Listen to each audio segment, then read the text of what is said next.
അമ്മ പൂമ്പാറ്റയുടെ ബുക്ക് എന്തി അമ്മ? എനിക്ക് അറിഞ്ഞൂടാ.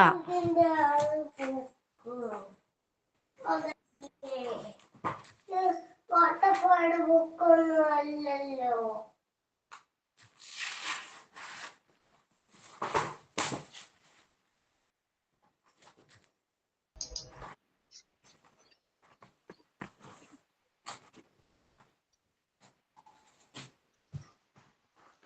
Good afternoon.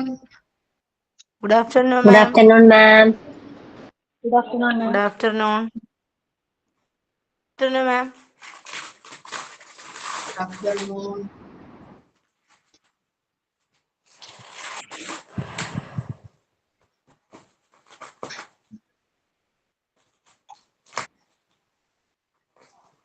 Okay. നമ്മുടെ CHSD അല്ലെ, central student supply department complete ആയിട്ടുണ്ട്. ഇനി നമ്മൾ എടുക്കാൻ പോകുന്ന ചാപ്റ്റർ എന്ന് പറയുന്നത് radiology. Okay, radiology and imaging services ആണ് കേട്ടോ. എന്താണ് റേഡിയോളജി എന്ന് പറഞ്ഞാല്? നിങ്ങൾ ഹോസ്പിറ്റലിൽ പോകുമ്പോൾ ആ ഡിപ്പാർട്ട്മെന്റ് കണ്ടിട്ടുണ്ടോ? ഇല്ല, റേഡിയോളജി ഡിപ്പാർട്ട്മെന്റ് കണ്ടിട്ടുണ്ടോ? ഓക്കെ, അവിടെ എന്താ നടക്കുന്നത്? എന്താ ചെയ്യുന്ന ഡിപ്പാർട്ട്മെന്റിൽ? എക്സ്റേ, CT, MRI സ്കാനുകളൊക്കെയാണ് ചെയ്യുന്നത് അല്ലെ. ഓക്കെ, അതുമായിട്ട് ബന്ധപ്പെട്ട കുറച്ച് കാര്യങ്ങളാണ് നമുക്ക് ഈ ചാപ്റ്ററിൽ പഠിക്കാനുള്ളത്. ഡയഗ്നോസ്റ്റിക് പ്രൊസീജിയർ ആണ് നടക്കുന്നത്. ഓക്കെ, ഇപ്പോ സിമ്പിൾ ആയിട്ടുള്ള ചാപ്റ്റർ ആണ്. ഓക്കെ, വേറെ കഴിയൂട്ടോ. അത്ര ലെങ്തി ചാപ്റ്റർ ഒന്നും അല്ല. പെട്ടെന്ന് തന്നെ എല്ലാ കാര്യങ്ങളും നമുക്ക് നല്ല രീതിയിൽ മനസ്സിലാക്കാൻ പറ്റും. സിമ്പിൾ ആയിട്ടുള്ള ചാപ്റ്റർ ആണ്.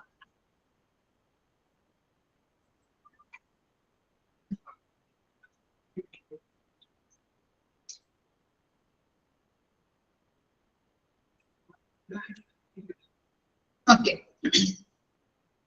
Chapter 6, Radiology and Imaging Services. Introduction. Okay.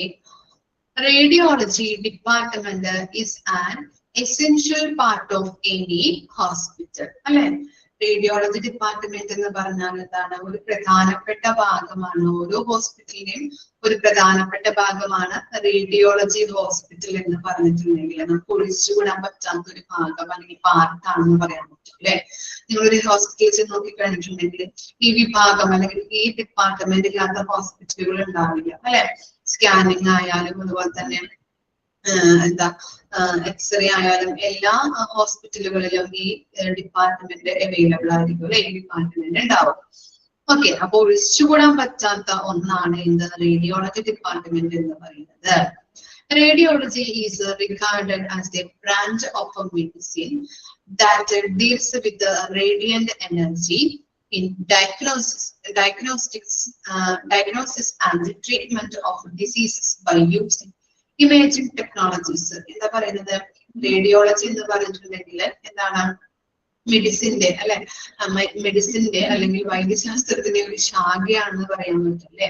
Branches of medicine ആണ്, വൈദ്യശാസ്ത്രത്തിന്റെ ഒരു ശാഖയാണ് അല്ലെങ്കിൽ മെഡിസിന്റെ ഒരു ശാഖയാണ് റേഡിയോളജി എന്ന് പറയുന്നത്.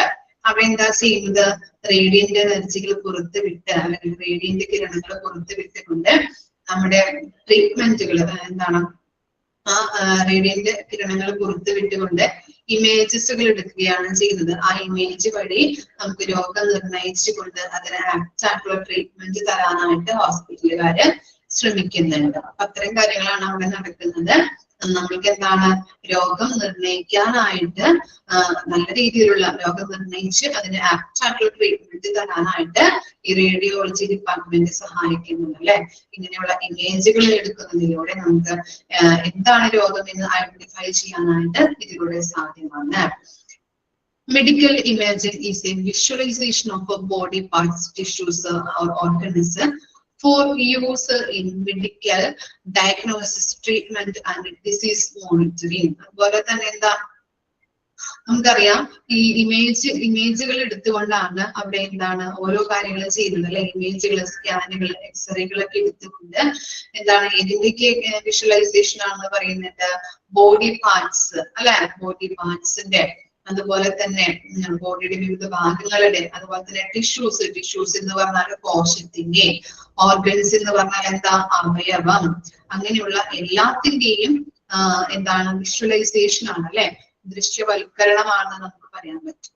അങ്ങനെയുള്ള ദൃശ്യങ്ങൾ എടുത്തുകൊണ്ട് രോഗത്തെ ഡയഗ്നോസിസ് ചെയ്ത് രോഗം നിർണയിച്ച് അതിനുള്ള ട്രീറ്റ്മെന്റുകൾ നമുക്ക് അവിടെ തരുന്നുണ്ട്. The term imaging incorporates നോക്കാട്ടോ അവിടെ, incorporates of the following. Okay, ഏതൊക്കെ ടേംസുകളാണ് അവിടെ ഉള്ളത്? എക്സ്റേ നമ്മൾ കണ്ടിട്ടുണ്ട് അല്ലെ, റേഡിയോളജി ഡിപ്പാർട്ട്മെന്റില്. അതുപോലെ തന്നെ അൾട്രാസൗണ്ട് സ്കാനിങ് ചെയ്യാറുണ്ട്, CT സ്കാൻ ഉണ്ട്, പിന്നെ എന്താ MRI സ്കാൻ അവിടെ അവൈലബിൾ ആണ് അല്ലെ. ഇനി എന്താണ് എക്സ്റേ എന്ന് പറഞ്ഞാല്? X-ray is a rapid pain-free procedure that is done to create the images of structures within the body, peculiarly the bones. അപ്പൊ എന്താ പറയുന്നത്? എക്സ്റേ എന്ന് പറഞ്ഞാൽ എന്താ, റാപ്പിഡ് ആണ്. റാപ്പിഡ് എന്ന് പറഞ്ഞാൽ ഉദ്ദേശിക്കുന്നത് അവിടെ എന്താണ്, പെട്ടെന്ന് റിസൾട്ട് കിട്ടും ഇല്ലേ. എക്സ്റേ എടുത്തിട്ട് നമ്മൾ അവിടെ കുറെ നേരം അവർ വെയിറ്റ് ചെയ്യിപ്പിക്കോ റിസൾട്ട് കിട്ടാൻ വേണ്ടിയിട്ട്? ആണോ? നിങ്ങൾ ആരെങ്കിലും എക്സ്റേ ഒക്കെ എടുത്തിട്ടുണ്ടോ? പെട്ടെന്ന് തന്നെ നമുക്ക് റിസൾട്ട് കിട്ടും അല്ലെ. റാപ്പിഡ് റിസൾട്ട് ആണ്. അതുപോലെ പെയിൻ ഫ്രീ പ്രൊസീജിയർ ആണ്. വേദനിപ്പിച്ചിട്ടാണോ നമ്മൾ ചെയ്യാറ്? എക്സ്റേ എടുക്കുന്നത് എങ്ങനെയാ? വേദന എടുപ്പിച്ചിട്ടാണോ ചെയ്യാറ്? ഇല്ല, അവിടെ എന്താ, പെയിൻ ഫ്രീ ആണ് അല്ലെ. പെയിൻ ഫ്രീ പ്രൊസീജിയർ ആണ് ചെയ്യുന്നത്. അതുപോലെ തന്നെ റാപ്പിഡ് ആയിട്ട് റിസൾട്ട് നമുക്ക് കിട്ടുന്നുണ്ട്. പ്രധാനമായിട്ടും പെക്യുലിയർലി എന്ന് പറഞ്ഞാൽ എന്താണ്, പ്രത്യേകമായിട്ട് ആർക്കാണ് എടുക്കുന്നത്? ഇപ്പോ എല്ല് അല്ലെ, ബോൺസിനൊക്കെയാണ് എക്സ്റേ എടുക്കുന്നത് അല്ലെ. ഫ്രാക്ചർ, എല്ല് പൊട്ടുന്നത് അല്ലെ, അങ്ങനെയുള്ള കാര്യങ്ങൾ വന്നിട്ടുണ്ടെങ്കിലാണ് എക്സ്റേ എടുത്ത് നോക്കാം എന്ന് പറയാറുണ്ടല്ലേ നമ്മളോട്. പ്രത്യേകമായിട്ട് ബോൺസിനൊക്കെയാണ് എക്സ്റേ എടുക്കുന്നത്. ഓക്കെ, അപ്പൊ എക്സ്റേ എന്ന് പറഞ്ഞിട്ടുണ്ടെങ്കിൽ എന്താണ്, റാപ്പിഡ് റിസൾട്ട് ആണ് നമുക്ക് കിട്ടുന്നത്. അതുപോലെ തന്നെ പെയിൻ ഫ്രീ പ്രൊസീജിയർ ആണ്. പ്രത്യേകമായിട്ട് ബോൺസിനാണ് അവിടെ എക്സ്റേ എടുക്കുന്നത് പ്രത്യേകമായിട്ട്. അത് 3 കാര്യങ്ങളാണ് ഓർത്ത് വെക്കേണ്ടത് കേട്ടോ. എക്സ്റേ എന്ന് പറഞ്ഞിട്ടുണ്ടെങ്കിൽ റാപ്പിഡ് റിസൾട്ട് കിട്ടും, പെയിൻ ഫ്രീ പ്രൊസീജിയർ ആണ്, പ്രത്യേകമായിട്ട് ബോൺസിനാണ് എടുക്കുന്നത്. ഇനി എന്താ, ultrasound. High frequency sound waves make images of soft tissues and the internal organs. Okay, invasive procedure, safe to observe fetus transducer case over skin with the conducting gel. അപ്പൊ എന്താണ് ultrasound scanning? പലർക്കും ചെയ്തിട്ടുണ്ടാവും അല്ലെ. നമ്മളൊക്കെ അമ്മമാരാണല്ലേ അല്ലെ. Pregnancy ആ ടൈമില് എന്ത് സ്കാനിങ് ആണ് ചെയ്യുന്നത്? അൾട്രാസൗണ്ട് സ്കാനിങ് ആണ് ചെയ്യുന്നത് ഇല്ലേ. എങ്ങനെയാ ചെയ്യുന്നത്? നമ്മളെ കിടത്തിയിട്ട് അല്ലെ, ആ കട്ടില് മേലെ അല്ലെങ്കിൽ എന്താ അതിൽ കിടത്തിയിട്ട് നമ്മൾ എന്ത് ചെയ്യുന്നുണ്ട്?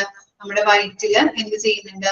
ആ ജെല്ല് പെരട്ടിയിട്ട് ട്രാൻസ്ഡ്യൂസർ കേസ് എന്ന് പറഞ്ഞിരിക്കുന്ന ആ അൾട്രാസൗണ്ട് മെഷീൻ ആണ് ട്രാൻസ്ഡ്യൂസർ കേസ് എന്ന് പറയുന്നത് കേട്ടോ. അപ്പൊ ആ ട്രാൻസ്ഡ്യൂസർ കേസ് എന്ന് പറഞ്ഞാൽ അൾട്രാസൗണ്ട് മെഷീൻ ഉപയോഗിച്ച് നമ്മുടെ ആ ജെല്ലിന്റെ പുറത്ത് നമ്മൾ എന്ത് ചെയ്യുന്നുണ്ട്? ഇങ്ങനെ ജസ്റ്റ് ഒന്ന് പ്രസ് ചെയ്യുമ്പോൾ നമുക്ക് സ്ക്രീനിൽ അവിടെ കാണാൻ പറ്റും അല്ലെ, കുഞ്ഞുങ്ങളുടെ ആ പൊസിഷൻ എങ്ങനെയാണ്, ഒരു ഹാർട്ട് ബീറ്റ് അല്ലെ, അങ്ങനെയുള്ള കാര്യങ്ങൾ നമുക്ക് അവിടെ ആ ഡോക്ടേഴ്സിന്റെ സ്ക്രീനിൽ നമുക്ക് ഐഡന്റിഫൈ ചെയ്യാനായിട്ട് സാധിക്കും ഇല്ലേ. അങ്ങനെയാണ് ചെയ്യുന്നത് അല്ലെ അൾട്രാസൗണ്ട് സ്കാനിങ്. ഓക്കെ, അപ്പോ ഹൈ ഫ്രീക്വൻസി സൗണ്ട് വേവ്സുകൾ ഉപയോഗിച്ചുകൊണ്ടാണ് ഇങ്ങനെയുള്ള ഈ സ്കാനിങ് ചെയ്യുന്നത്. ഇന്റേണൽ ഓർഗൻസിനും സോഫ്റ്റ് ടിഷ്യൂസിനുമാണ് ഇങ്ങനെയുള്ള സ്കാനിങ് ചെയ്യുന്നത്. നോൺ ഇൻവാസീവ് പ്രൊസീജിയർ ആണ്. എന്താണ്? മുറിവുണ്ടാക്കാതെയുള്ള പ്രൊസീജിയർ ആണ് ചെയ്യുന്നത് അല്ലെ. നമ്മൾ വേദനിപ്പിച്ചിട്ടോ അല്ലെങ്കിൽ മുറിവുണ്ടാക്കിയിട്ടോ അല്ല അവർ ചെയ്യുന്നത് അല്ലെ. വേദനിപ്പിക്കാതെയുള്ളൊരു പ്രൊസീജിയർ ആണ്, ഒരു സേഫ് ആയിട്ടുള്ള ഒരു സ്കാനിങ് ആണ് അല്ലെ. പ്രത്യേകമായിട്ട് എന്താണ്? Observe foetus. ഫീറ്റസ് എന്ന് പറഞ്ഞാല് ഭ്രൂണം. ഓക്കെ, ഭ്രൂണം. അപ്പോ അതിനു വേണ്ടിയിട്ട് കുഞ്ഞുങ്ങളുടെ ഭ്രൂണം അല്ലെ, കുഞ്ഞ് ഉരുവായത് തുടങ്ങി നമുക്കത് കാണാൻ പറ്റും അല്ലെ. നമ്മുടെ വയറ്റില് കുഞ്ഞാവുന്നത് തുടങ്ങിയിട്ടുള്ള കാര്യങ്ങൾ നമുക്ക് ഈ അൾട്രാസൗണ്ട് സ്കാനിങ്ങിലൂടെയാണ് കാണുന്നത്. കുട്ടിയുണ്ടോ, പ്രഗ്നന്റ് ആണോ എന്നൊക്കെ എങ്ങനെയാ അറിയുന്നത്? ഈ സ്കാനിങ്ങിലൂടെയാണ് അറിയുന്നത്. ഓക്കെ, നെക്സ്റ്റ് ആണ് എന്ത്? CT scan. എന്താണ് CT scan എന്ന് പറഞ്ഞാല്? A CT scan known in the name of the computer tomography scan. Underline ചെയ്യാം ട്ടോ. ടെക്സ്റ്റ് ബുക്കിൽ underline ചെയ്തിടാം.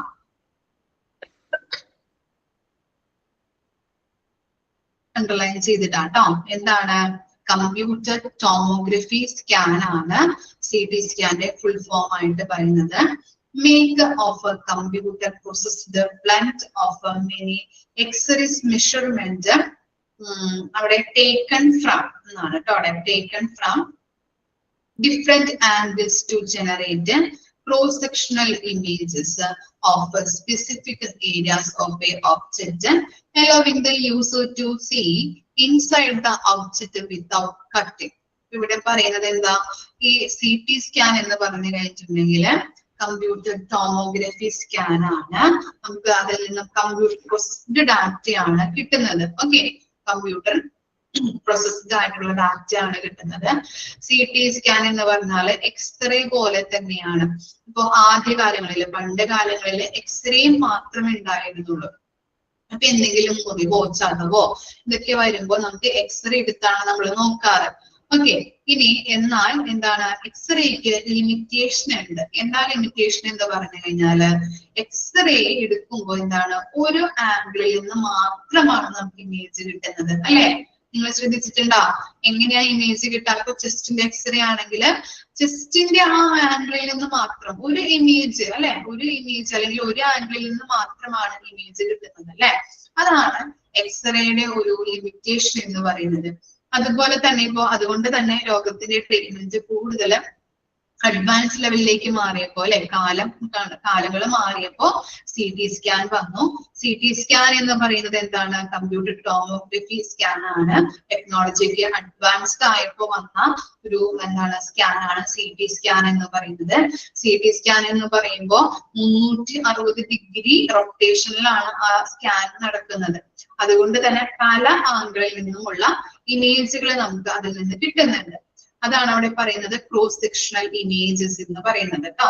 അങ്ങനെ നമുക്ക് ഡീറ്റെയിൽ ആയിട്ട് ഒടിവുകളോ ചതവുകളോ അങ്ങനെ എന്തെങ്കിലും ഒക്കെ ഉണ്ടെങ്കിൽ നമുക്ക് ഡീറ്റെയിൽ ആയിട്ട് അത് ഐഡന്റിഫൈ ചെയ്യാനായിട്ട് CT സ്കാനിലൂടെ സാധ്യമാണ്. ഓക്കെ, അപ്പോ അത്തരം കാര്യങ്ങളാണ് CT സ്കാനിൽ പറയാനുള്ളത്. CT സ്കാന്റെ പിന്നെ ഒരു എന്താണ് CT സ്കാൻ എന്ന് പറഞ്ഞാല് വേറൊരു ഡിസഡ്വാൻറ്റേജ് എന്ന് പറഞ്ഞാൽ എന്താ? CT സ്കാൻ ആണോ എക്സ്റേക്കാണോ ചിലവ് കൂടുതൽ, കോസ്റ്റ് കൂടുതൽ എന്തിനായിരിക്കും? CT സ്കാൻ എടുത്തിട്ടുള്ളവർക്ക് അറിയാൻ പറ്റും. എക്സ്റേക്കാണോ CT സ്കാനിനാണ് ചിലവ് കൂടുതൽ, കോസ്റ്റ് കൂടുതലായിട്ട് വരുന്നത് കേട്ടോ. അതാണ് ഒരു ഡിസഡ്വാൻറ്റേജസ്. പക്ഷെ എന്താണ്, നമുക്ക് 360 ഡിഗ്രി റൊട്ടേഷനിൽ അത് ഇമേജുകൾ ലഭിക്കുന്നത് കൊണ്ട് തന്നെ എന്താണ് നമുക്ക് പല ആംഗിളിൽ നിന്നും ഇമേജുകൾ അവിടെ ലഭ്യമാണ്. ഓക്കെ, എക്സ്റേയുടെ ഒരു ഡിസഡ്വാൻറ്റേജ് എന്ന് പറഞ്ഞാല് ഒരു ആംഗിളിൽ നിന്ന് മാത്രമാണ് നമുക്ക് ഇമേജ് കിട്ടുന്നത്.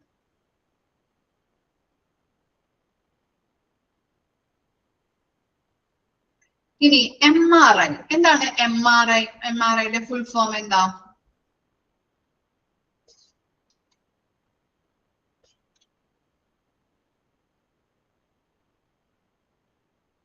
MRIയുടെ full form magnetic resonance image. Okay, അവിടെ എഴുതി വെക്കാം കേട്ടോ. MRIയുടെ ഫുൾ ഫോം ഒക്കെ ചോദിക്കാറുണ്ട്, എഴുതി വെക്കാം. Magnetic resonance image. Okay, strong magnetic field and radio waves are used to view structure and create three-dimensional image.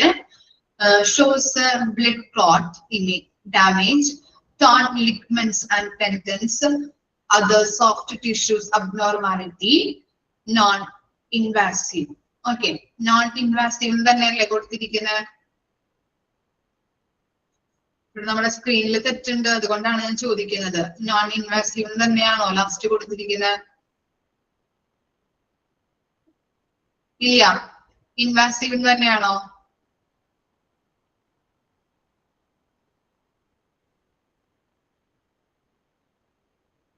Abnormality വരെയുള്ളൂ. Okay, അവിടെ ജസ്റ്റ് ഒന്ന് എഴുതി വെക്കാം കേട്ടോ, നോൺ ഇൻവാസീവ് എന്നുള്ളത്.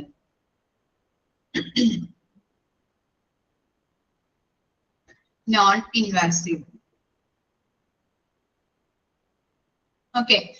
MRI എന്ന് പറഞ്ഞാൽ എന്താ? Strong magnetic fields and radio waves use ചെയ്തുകൊണ്ട് നമുക്ക് എന്താണ് ഇമേജുകൾ എടുക്കാനായിട്ട് സഹായിക്കുന്നുണ്ട്. അവിടെ എന്താണ് ഒരു MRI എന്ന് പറഞ്ഞിട്ടുണ്ടെങ്കിൽ 3 ഡയമെൻഷണൽ ഇമേജ് ആണ് കിട്ടുന്നത് അല്ലെ. 3D എന്ന് പറയും അല്ലെ. 3 ഡയമെൻഷണൽ ഇമേജ്, ത്രിമാന ചിത്രങ്ങളാണ് MRIയിൽ നിന്നും ലഭിക്കുന്നത്. ഓക്കെ. 3 ഡയമെൻഷണൽ ഇമേജ് ഏതാണ് ഐഡന്റിഫൈ ചെയ്യാം എന്നൊക്കെ ചോദിച്ചു കഴിഞ്ഞാൽ എഴുതേണ്ടതാണ് MRI. അവിടെ ഒന്ന് മാർക്ക് ചെയ്ത് വെക്കുക. 3 dimensional image shows blood clot damage, torn ligaments and tendons.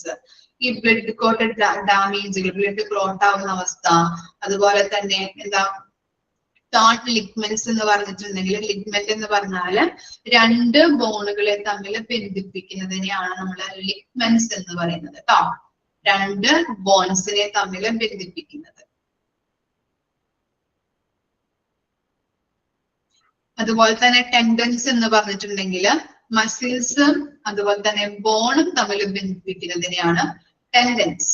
മസിലും ബോണും, മസിലിനെയും ബോണിനെയും ബന്ധിപ്പിക്കുന്നതിനെയാണ് tendons എന്ന് പറയുന്നത്. ലിഗ്മെന്റ് എന്ന് പറഞ്ഞാൽ 2 ബോണുകളെ തമ്മിൽ ബന്ധിപ്പിക്കുന്നത്. അപ്പൊ അവിടെ എന്തെങ്കിലുമൊക്കെ ബുദ്ധിമുട്ടുകളൊക്കെ ഉണ്ടെങ്കിൽ അത് MRI വഴി നമുക്ക് ഐഡന്റിഫൈ ചെയ്യാൻ പറ്റും. അതർ സോഫ്റ്റ് ടിഷ്യൂ അബ്നോർമാലിറ്റി എന്ന് പറഞ്ഞിട്ടുണ്ടെങ്കിൽ ഇപ്പോ എന്താണ് ഈ അസ്വാഭാവികത്വം എന്ന് പറഞ്ഞിട്ടുണ്ടെങ്കിൽ ഇപ്പോ ക്യാൻസർ ട്രീറ്റ്മെന്റ്, എന്തെങ്കിലും ഇഷ്യൂസ് ഒക്കെ വന്നു കഴിഞ്ഞിട്ടുണ്ടെങ്കിൽ അങ്ങനെയുള്ള ട്രീറ്റ്മെന്റുകൾ ചെയ്യാനായിട്ട് അത് ഐഡന്റിഫൈ ചെയ്യുന്നുണ്ട് അല്ലെ.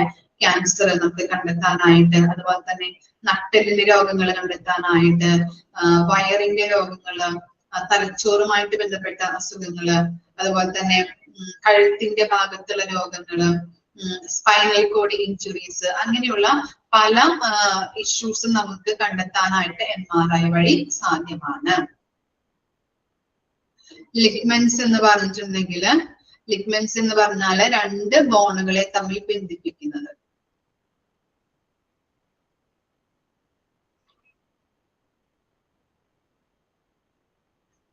ഇത്രയും കാര്യങ്ങളാണ് എന്തിൽ വരുന്നത്, ഇമേജിംഗ് ടെക്നോളജീസിൽ വരുന്നത് അല്ലെ. ഏതൊക്കെയാണ്? എക്സ്റേ ഉണ്ട്, അൾട്രാസൗണ്ട് സ്കാനിങ് ഉണ്ട്, CT സ്കാൻ ഉണ്ട്, MRI ഉണ്ട്. ഓക്കെ. ഇൻട്രൊഡക്ഷൻ മുതൽ ഇത്ര വരെ ഒന്ന് വായിച്ചു നോക്കിയേ. ടെൻഡൻസ് എന്ന് പറഞ്ഞിട്ടുണ്ടെങ്കിൽ മസിൽസും അതുപോലെ തന്നെ ബോണും തമ്മിൽ ബന്ധിപ്പിക്കുന്നത്.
Classification of radiological work.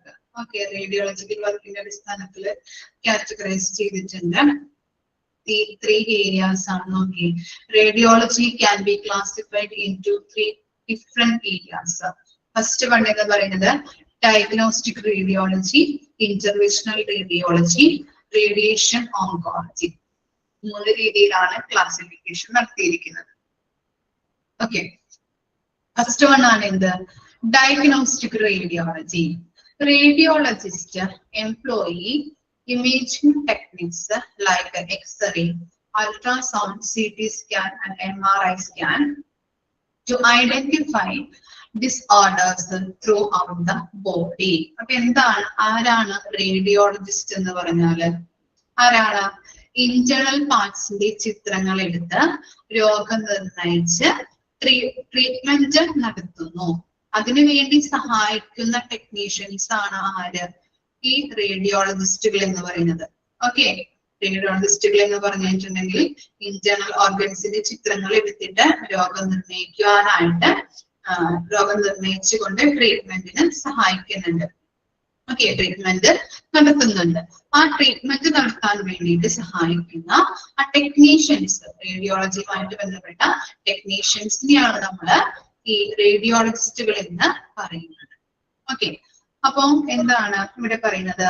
Radiologist employ imaging techniques like x-ray, ultrasound, CT scan and MRI scan to identity disorders throughout the body. എന്താണ് ഈ റേഡിയോളജിസ്റ്റുകള് ഈ ഇമേജിംഗ് ടെക്നോളജീസുകൾ അല്ലെ, ടെക്നിക്സുകൾ, MRI, എക്സ്റേ, CT സ്കാൻ അങ്ങനെയുള്ള കാര്യങ്ങള്, അൾട്രാസൗണ്ടുകള്, ഇതൊക്കെ യൂസ് ചെയ്തുകൊണ്ട് എന്താണ് ബോഡിയിലെ മൊത്തത്തിലുള്ള ഡിസോർഡേഴ്സ് എന്ന് പറഞ്ഞാല് രോഗങ്ങളെ ഐഡന്റിഫൈ ചെയ്യാനായിട്ട് സഹായിക്കുന്നുണ്ട്. അരിക വീഡിയോ ഓഫ് ആക്കട്ടോ. ഓക്കെ, അപ്പൊ റേഡിയോളജിസ്റ്റുകൾ എന്ന് പറഞ്ഞാൽ എന്താണ്? റേഡിയോളജിസ്റ്റുകൾ എന്ന് പറഞ്ഞാൽ ഇന്റേണൽ പാർട്സിന്റെ ചിത്രങ്ങൾ എടുത്ത് രോഗം നിർണയിച്ച് ടെക്നീഷ്യൻ ട്രീറ്റ്മെന്റ് നൽകുന്നുണ്ട്. ആ ട്രീറ്റ്മെന്റ് നൽകാനായിട്ട് സഹായിക്കുന്ന ടെക്നീഷ്യൻസിനെയാണ് നമ്മൾ റേഡിയോളജിസ്റ്റുകൾ എന്ന് പറയുന്നത്. അതുപോലെ തന്നെ എന്താണ് ഡയഗ്നോസ്റ്റിക് റേഡിയോളജി എന്ന് പറഞ്ഞാൽ എന്താണ്? റേഡിയോളജിസ്റ്റുകൾ ഇതിനൊക്കെ സഹായിക്കുന്നുണ്ട്. X-ray, ultrasound, CT scan, MRI scan ഒക്കെ എടുക്കാനായിട്ട് സഹായിക്കുകയും അത് യൂസ് ചെയ്തുകൊണ്ട് ഇമേജുകൾ എടുത്തുകൊണ്ട് ബോഡി മൊത്തത്തിലുള്ള ഡിസോർഡേഴ്സിനെ, രോഗത്തെ ഐഡന്റിഫൈ ചെയ്യാനായിട്ട് സഹായിക്കുന്നുണ്ട്. ക്ലിയർ ആയോ ഡയഗ്നോസ്റ്റിക് റേഡിയോളജി എന്ന് പറഞ്ഞാല്?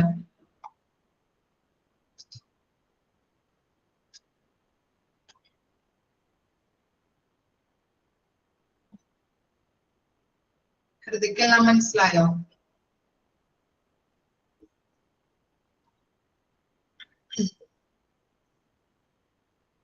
ഇനി നെക്സ്റ്റ് ആണ് interventional radiology. Radiology that focus on the using minimally invasive interventional techniques and non-surgical treatment to diagnose and treat patients. ഇവിടെ പറയുന്നത് എന്താ? ഒരു ചെറിയ മുറിവിട്ടിട്ട് രോഗം നിർണയിച്ചുകൊണ്ട് ട്രീറ്റ്മെന്റ് നടത്തുന്നതിനെയാണ് നമ്മൾ ഇന്റർവെൻഷണൽ റേഡിയോളജി എന്ന് പറയുന്നത്. ഓക്കെ, സർജറിയുമായിട്ട് ബന്ധപ്പെട്ട മുറിവല്ല, ഒരു ചെറിയ മുറിവുകൾ ഇട്ടുകൊണ്ട് ഒരു ചെറിയ മുറിവ് ഉണ്ടാക്കിയിട്ട് അതിലൂടെ നമുക്ക് രോഗം നിർണയിച്ച് എന്താണ് ഇമേജുകൾ എടുത്തിട്ട് രോഗം നിർണയിച്ച് ട്രീറ്റ്മെന്റുകൾ കൊടുക്കുകയാണ് ചെയ്യുന്നത് ഇന്റർവെൻഷണൽ റേഡിയോളജിയുമായിട്ട് ബന്ധപ്പെട്ട്.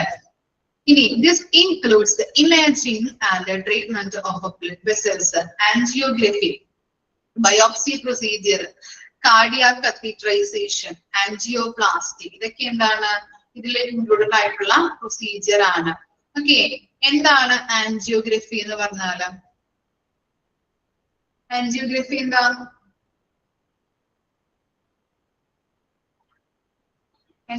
എന്താണ് ആൻജിയോഗ്രഫി?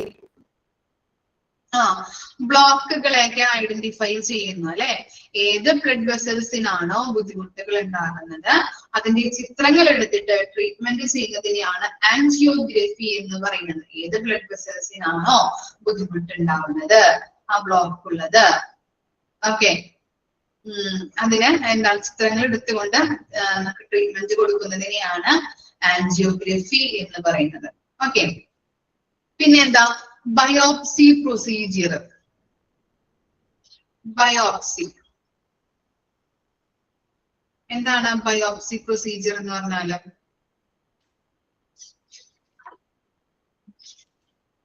എന്തുമായിട്ട് റിലേറ്റ് ചെയ്തതാണ് ബയോപ്സി? ക്യാൻസർ പേഷ്യൻസുമായിട്ട് റിലേറ്റ് ചെയ്യുന്നതാണ് ബയോപ്സി പ്രൊസീജിയർ എന്ന് പറഞ്ഞാൽ അല്ലെ. ഓക്കെ, എന്താണ്? ക്യാൻസർ ട്രീറ്റ്മെന്റിന് വേണ്ടിയിട്ടാണ് ഈ ബയോപ്സി പ്രൊസീജിയർ യൂസ് ചെയ്യുന്നത് അല്ലെ. ബയോപ്സി എന്നാൽ എന്താണ്? ഏതെങ്കിലും ഭാഗത്ത് ഇപ്പോ നമ്മുടെ ബോഡിയിൽ എന്തെങ്കിലും മുഴകളോ എന്തെങ്കിലുമൊക്കെ അനുഭവപ്പെട്ടിട്ടുണ്ടെങ്കിൽ ആ മുഴകളിൽ നിന്ന് എന്താണ് ടിഷ്യൂസ് എടുത്തുകൊണ്ട് ടെസ്റ്റ് ചെയ്യാനായിട്ടായിരിക്കും. ഇനി ടെസ്റ്റില് എന്താണ് അത് നമ്മൾ നോക്കിയിട്ട് ക്യാൻസർ ഉണ്ടെന്ന് തെളിഞ്ഞ് കഴിഞ്ഞിട്ടുണ്ടെങ്കിൽ അതിന് വേണ്ടിയിട്ട് നമ്മൾ ട്രീറ്റ്മെന്റ് നടത്തുന്നു. അതാണ് ബയോപ്സി പ്രൊസീജിയർ എന്ന് പറയുന്നത്. മനസ്സിലായില്ലേ? എന്തെങ്കിലും മുഴകളോ എന്തെങ്കിലുമൊക്കെ നമ്മൾ അനുഭവപ്പെട്ടിട്ടുണ്ടെങ്കിൽ അത് നമ്മൾ എടുത്തുകൊണ്ട് അതിൽ നിന്ന് ടിഷ്യൂസ് എടുത്തുകൊണ്ട് ടെസ്റ്റിന് അയക്കുന്നു. ടെസ്റ്റ് റിസൾട്ട് പോസിറ്റീവ് ആയി കഴിഞ്ഞാൽ ക്യാൻസർ ഉണ്ടെന്ന് തെളിയുന്നു. ക്യാൻസറിന് നമ്മൾ എന്ത് ചെയ്യുന്നുണ്ട്? ട്രീറ്റ്മെന്റ് കൊടുക്കും. ഓക്കെ, അതാണ് ബയോപ്സി പ്രൊസീജിയർ. നെക്സ്റ്റ് ആണ് എന്ത്? Cardiac catheterization. എന്താണ് കാർഡിയാക് കത്തീറ്ററൈസേഷൻ? കേട്ടിട്ടുണ്ടോ? കത്തീറ്റർ കേട്ടിട്ടുണ്ടോ നിങ്ങള്? എന്തുമായിട്ട് റിലേറ്റ് ചെയ്യപ്പെട്ടതാണ് കാർഡിയാക് കത്തീറ്ററൈസേഷൻ എന്ന് പറഞ്ഞാല്? ഹാർട്ടുമായിട്ട് റിലേറ്റ് ചെയ്യപ്പെട്ടതാണ് അല്ലെ. യൂറിനാണോ? യൂറിനോ? Okay, cardiac catheter. കാർഡിയാക് എന്ന് പറയുമ്പോൾ തന്നെ ഹാർട്ടുമായിട്ട് റിലേറ്റ് ചെയ്തതാണ് അല്ലെ. ഓക്കെ, ഇപ്പൊ കാർഡിയോളജിസ്റ്റുകളാണ് ഇങ്ങനെയുള്ള പ്രൊസീജിയർ ചെയ്യുന്നത്. എന്താ ഹാർട്ടുമായിട്ട് ബന്ധപ്പെട്ട രോഗങ്ങൾക്കാണ് ഈ പ്രൊസീജിയർ ചെയ്യുന്നത്. ഇനി ഒരു പേഷ്യന്റ് ഇപ്പോ നമ്മുടെ ഹോസ്പിറ്റലിൽ വരികയാണെങ്കിൽ ആ പേഷ്യന്റിന്റെ ഹാർട്ടിൽ എന്തെങ്കിലും ഫങ്ഷൻസ് പ്രോപ്പർ ആയിട്ട് നടക്കുന്നുണ്ടോ, വേറെ എന്തെങ്കിലും ബുദ്ധിമുട്ടുകളോ പ്രശ്നങ്ങളോ ഉണ്ടോ എന്ന് ഐഡന്റിഫൈ ചെയ്യാൻ വേണ്ടിയിട്ട് യൂസ് ചെയ്യുന്ന പ്രോസസ് ആണ് ഇത് കാർഡിയാക് കത്തീറ്ററൈസേഷൻ എന്ന് പറയുന്നത്. ബ്ലോക്ക് ഉണ്ടാവുന്നുണ്ടെങ്കിൽ ആ ബ്ലോക്കിന് വേണ്ടതായിട്ടുള്ള ട്രീറ്റ്മെന്റുകൾ നമുക്ക് യൂസ് ചെയ്യുന്നുണ്ട്. ബ്ലോക്ക് എത്രണ്ണമുണ്ട് എന്നൊക്കെ ഐഡന്റിഫൈ ചെയ്യാൻ വേണ്ടിയിട്ട്. അതുപോലെ തന്നെ ഇപ്പൊ വാൽവ് മാറ്റി വെക്കുന്നത് അതൊക്കെ കാർഡിയാക് കത്തീറ്ററൈസേഷൻ വഴിയാണ് ചെയ്യുന്നത്. അതുപോലെ തന്നെ ഇപ്പോ സ്റ്റെന്റ് ഇടുന്നത്, ബ്ലോക്കുകൾ ഉണ്ട് എന്നുള്ളത് ഐഡന്റിഫൈ ചെയ്തു ആൻജിയോഗ്രാം ചെയ്ത് നോക്കുമല്ലേ നമ്മള് എത്ര ബ്ലോക്ക് ഉണ്ട് അല്ലെ. അങ്ങനെ ബ്ലോക്ക് ഉണ്ടെന്ന് ഐഡന്റിഫൈ ചെയ്ത് കഴിഞ്ഞാൽ നമ്മൾ എന്തിടാറുണ്ട്? സ്റ്റെന്റ് ഇടാറുണ്ട്. സ്റ്റെന്റ് കേട്ടിട്ടുണ്ടോ? വീട്ടിലാർക്കെങ്കിലൊക്കെ സ്റ്റെന്റ് ഇട്ടിട്ടുണ്ടോ? ഓക്കെ, സ്റ്റെന്റ് ഇടാറുണ്ട് അല്ലെ. അങ്ങനെ സ്റ്റെന്റ് ഇട്ട് കൊടുക്കുന്നതും ഈ കാർഡിയാക് കത്തീറ്ററൈസേഷൻ വഴിയാണ്. അതുപോലെ തന്നെ കത്തീറ്റർ കടത്തി വിട്ടിട്ടാണ് ഇത് ചെയ്യുന്നത്. കത്തീറ്റർ എന്ന് പറഞ്ഞു കഴിഞ്ഞാല് ഒരു സ്മോൾ പ്ലാസ്റ്റിക് ടൈനി ട്യൂബാണ്. അത് കടത്തി വിട്ടിട്ടാണ് നമ്മൾ ഈ ബ്ലോക്ക് ഉണ്ടോ എന്ന് ഐഡന്റിഫൈ ചെയ്യുകയും അത് നമ്മൾ സ്റ്റെന്റ് ഇടുന്നതും ചെയ്യുന്നത് കേട്ടോ. ഇട്ടിട്ടുണ്ട് അല്ലെ. ഓക്കെ, ഇനി എന്താ അതിന് വേണ്ടിയിട്ട് നമ്മൾ ഉപയോഗിക്കുന്ന ഒരു ലാബ് ഉണ്ട്. എന്താണ് അതിനെ പറയുന്ന പേര് അറിയോ? എന്ത് ലാബ് എന്നാ അതിനെ പറയാ? Catheterisation. Very good, cath lab എന്നാണ് കേട്ടോ പറയുന്നത്. Cath lab. ഓക്കെ, അത്രയും കാര്യങ്ങളാണ് കത്തീറ്ററൈസേഷനിൽ നമ്മൾ പറയുന്നത് കേട്ടോ. കത്തീറ്ററൈസേഷൻ ക്ലിയർ ആണോ?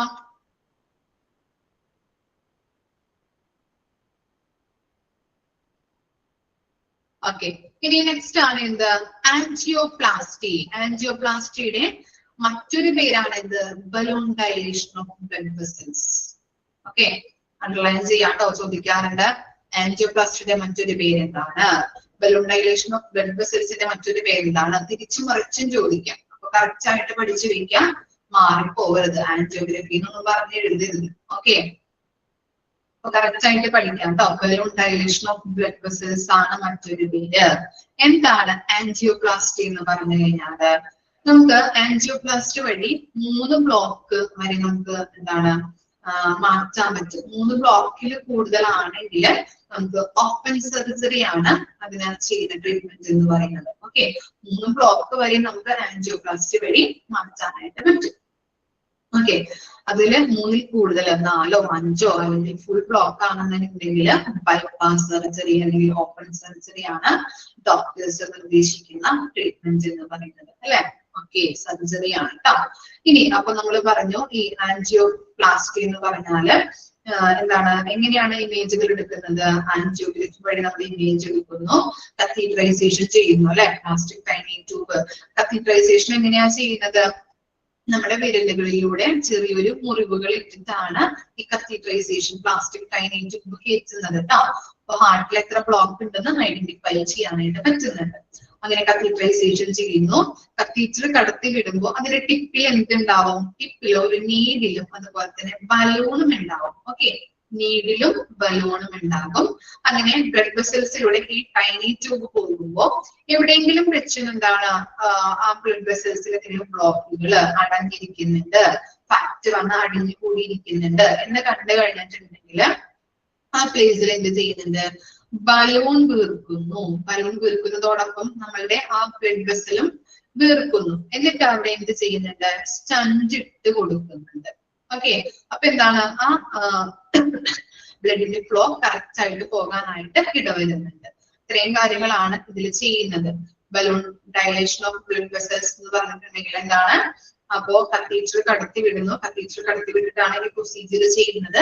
കത്തീറ്ററിന്റെ ആ ടിപ്പിൽ എന്തുണ്ടാവും? നീഡിലുണ്ടാവും, അതുപോലെ തന്നെ ബലൂണും ഉണ്ടാവും. അങ്ങനെ കത്തീറ്റർ കടത്തി വിടുമ്പോ എവിടെയെങ്കിലും വെച്ചിട്ട് നമ്മുടെ വെസൽസിൽ രക്തക്കുഴലുകൾക്ക് എന്തെങ്കിലും അടഞ്ഞിരിക്കുന്നുണ്ടോ, എന്തെങ്കിലും ബ്ലോക്കുകളൊക്കെ ഐഡന്റിഫൈ ചെയ്യുകയാണെങ്കിൽ അവിടെ വെച്ച് തന്നെ ബലൂൺ വീർക്കുന്നു. അങ്ങനെ ബലൂൺ വീർക്കുമ്പോൾ നമ്മുടെ ആ ഭിത്തി, രക്തക്കുഴലിന്റെ ആ ഭിത്തി വീർക്കുന്നു. അവിടെ സ്റ്റെന്റ് ഇട്ട് കൊടുക്കുന്നു. സ്റ്റെന്റ് ഇട്ട് കൊടുക്കുമ്പോൾ ആ ബ്ലഡിന്റെ ഫ്ലോ കറക്റ്റ് ആയിട്ട് പോകാനായിട്ട് സഹായിക്കുന്നുണ്ട്. ഓക്കെ, ക്ലിയർ ആണോ? ആൻജിയോഗ്രഫി ഉണ്ട്, ബൈപ്പാസ് പ്രൊസീജിയർ, കാർഡിയാക് കത്തീഡ്രൈസേഷൻ, ആൻജിയോപ്ലാസ്റ്റി. വായിച്ചു നോക്കിയേ.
വായിച്ചു കഴിഞ്ഞവര് റേഡിയേഷൻ ഓങ്കോളജി ഒന്ന് വായിക്കാം കേട്ടോ. ഞാൻ പറയിപ്പിക്കാം. വായിച്ചു കഴിഞ്ഞവര് മാത്രം റേഡിയേഷൻ ഓങ്കോളജി വായിക്കാം.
എന്താ റേഡിയേഷൻ ഓങ്കോളജി?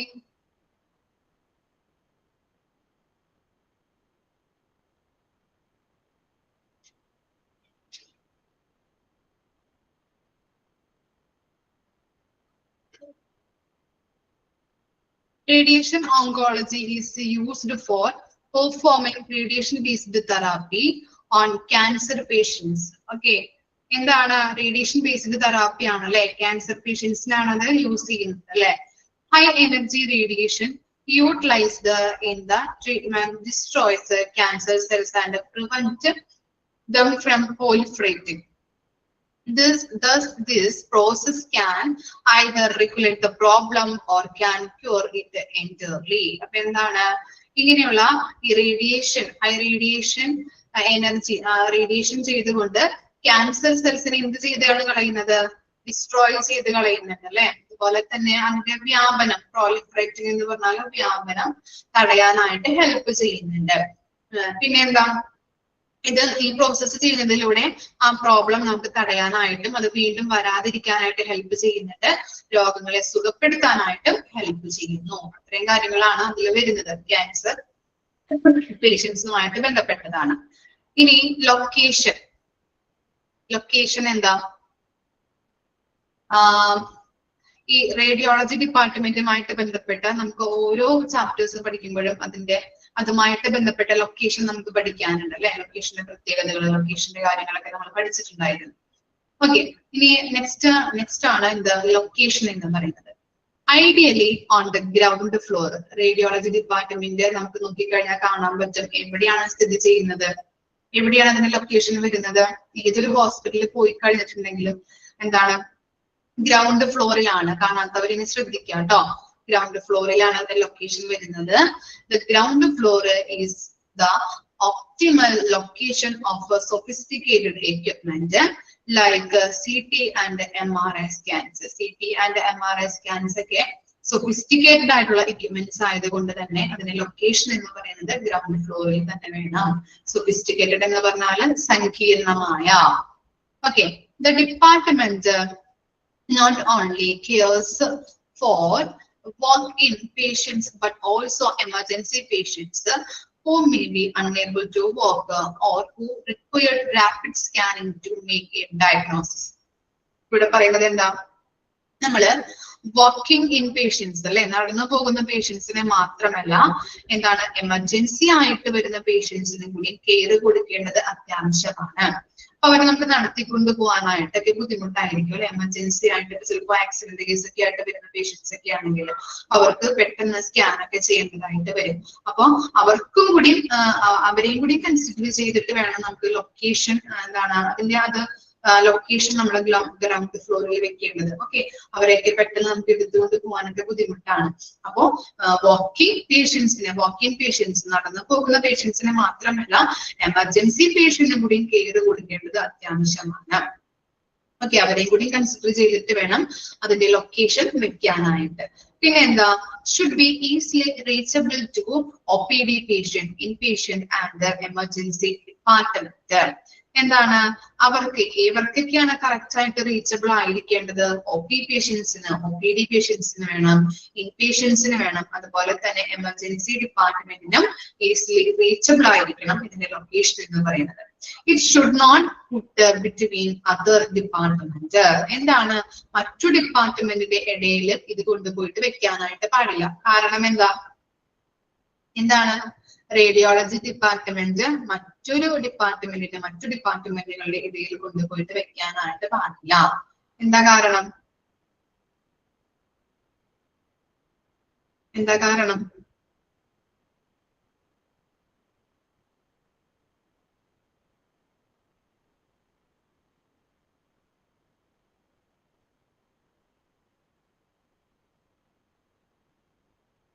എന്താണ് റേഡിയേഷൻ മറ്റു ജനങ്ങൾക്കും പിടിക്കുന്നത് കൊണ്ടല്ലേ, അവരുടെ മേത്തക്കും എന്താണ് അത് തുളച്ചു കയറാം, റേഡിയന്റെ കിരണങ്ങൾ തുളച്ചു കയറാം അല്ലെ.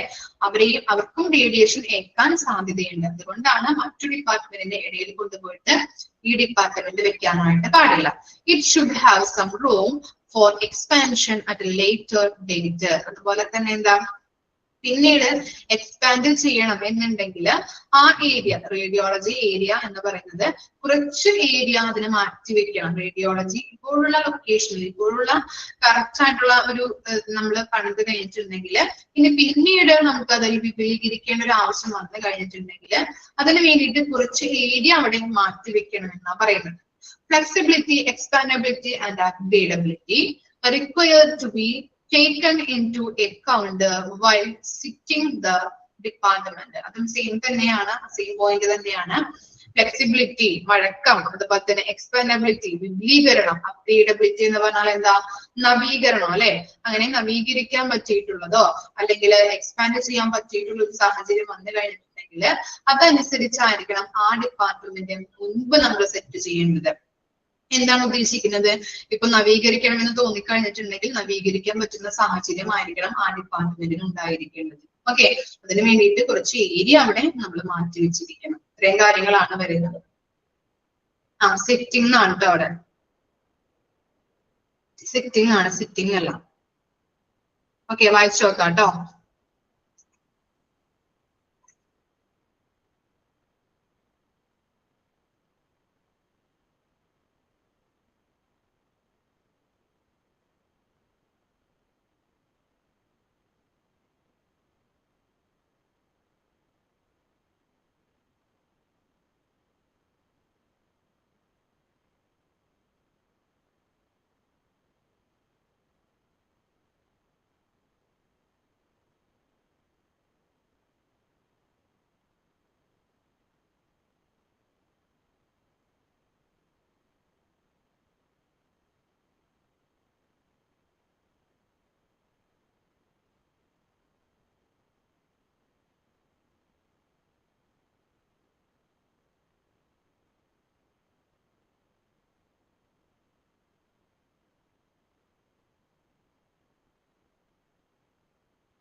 Physical facilities and space necessities ഒന്ന് വായിച്ചു നോക്കാം കേട്ടോ.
വായിച്ചു കഴിഞ്ഞോ? വായിച്ചു കഴിഞ്ഞെങ്കിൽ ഒന്ന് എക്സ്പ്ലെയിൻ ചെയ്തേ ആരെങ്കിലും.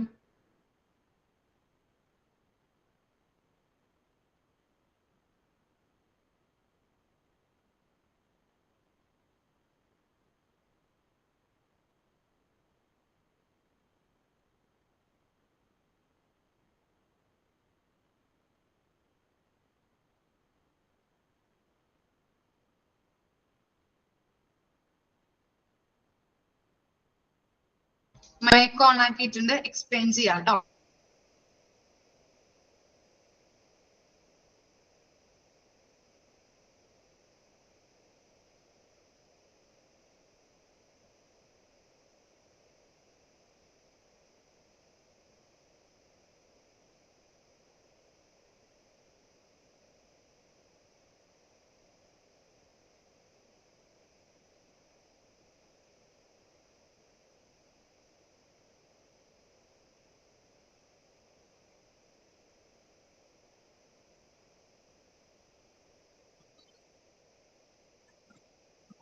Good afternoon, ma'am.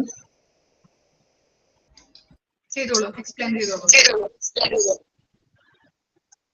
നമ്മുടെ റേഡിയോളജി ഡിപ്പാർട്ട്മെന്റിന് വേണ്ടിയിട്ട് ഒരു reception control and registration area വേണം. അത് പേഷ്യൻസ് വരുമ്പം കോൾ റിസീവ് ചെയ്യാനും അവരുടെ ഡീറ്റെയിൽസ് രജിസ്റ്റർ ചെയ്യാനും അവർക്ക് പറ്റിയ ഡേറ്റുകൾ നമുക്ക് കൊടുക്കാനായിട്ട് ഒരു ഏരിയ സെപ്പറേറ്റ് ആയിട്ട് വേണം.